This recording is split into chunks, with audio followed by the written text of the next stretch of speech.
नमस्ते नमस्कार, स्वागत बा आप सबके फिर से एक बार हमरा चैनल में। और आज के रिपोर्ट में आप सबके बता देवे के चाहतनी कि खेसारी लाल यादव और करिश्मा कक्कर के जोड़ी एक बार फिर से हिट हो चुकल बा।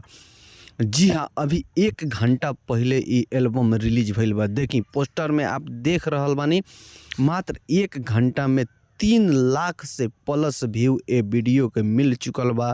ये वीडियो ट्रेंडिंग में चल रहल बा। आगे का करी ये वीडियो आप लोग अंदाजा लगा सकतनी। देखी खेसारी लाल यादव और करिश्मा कक्कर के ऐसे पहले भी खरबूजा वाला एल्बम बहुत बवाल भइल रहलक ह और मार्केट में तहलका मचैले बा।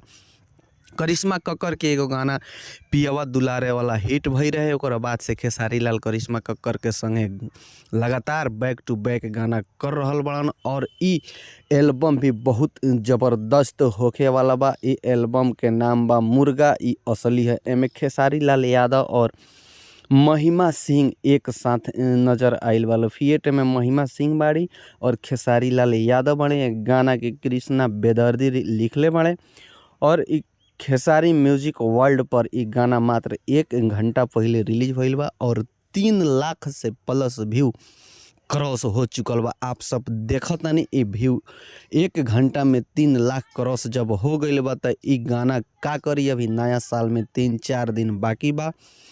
एक गाना के ट्रेंड नंबर 1 पर लावेला कोशिश पूरा हो रहल बा और ट्रेंडिंग नंबर 1 पर ही गाना ई रही। बहुत बवाल गाना बा। फिर मिलत तनी एगो ज़बरदस्त न्यूज के साथ, तब तक के लिए।